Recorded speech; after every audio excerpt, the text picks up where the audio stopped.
Bulldozer तो गांव में भी चलेगा, गांव वाले सावधान हो जाइए और आपका जितना भी रोड पर कब्जा है हटा लीजिए। जितना भी झुग्गी झोपड़ी रोड पर आप करके बैठे हुए हैं हटा लीजिए।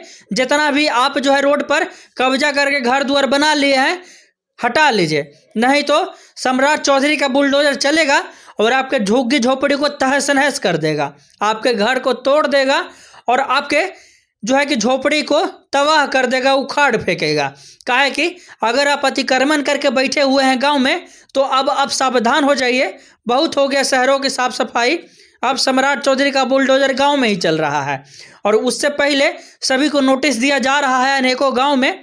और अगर अभी तक आपके गांव में नोटिस नहीं गया है तो आपके गांव में भी जाएगा। काहे कि बुलडोजर तो चलना तय है, कोई के घर कोई के गांव में आज चले तो कोई के गांव में 1 महीना बाद चले, लेकिन बुलडोजर चलेगा। इसीलिए जितना भी झुग्गी झोपड़ी आप लोग रोड पर लगा के बैठे हुए हैं या गरमजरुआ में फैला के बैठे हुए हैं तो पहले ही हटा लीजिए, नहीं तो फिर बुलडोजर चलेगा तो रोने के सिवा कुछ बचेगा नहीं आपके हाथ में। घर मकान जो भी है पहले ही उसको हटा लीजिए, नहीं तो कुछ भी नहीं बचेगा, सबको बुलडोजर उखाड़ फेंकेगी।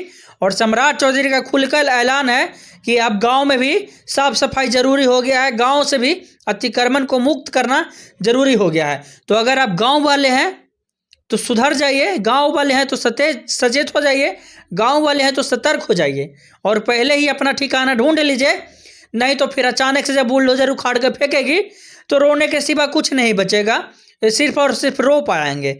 इसीलिए बुलडोजर है और सम्राट चौधरी है तो आप सतर्क हो जाइए। और आपके घर पर बुलडोजर चलेगा अगर आप अवैध में बनाए हुए हैं, गरमजरुआ में बनाए हुए हैं, सरकारी ज़मीन में बनाए हुए हैं तो निश्चित है, इससे पहले आप सतर्क हो जाइए। बाकी बिहार में बुलडोजर चल रहा है और बिहार में बुलडोजर चलना बहुत ज़रूरी था, बिहार को अतिक्रमण मुक्त करना बहुत ज़रूरी था, क्योंकि बिहार की विकास की बारी है और इसीलिए बुलडोजर तो चलते रहेगा।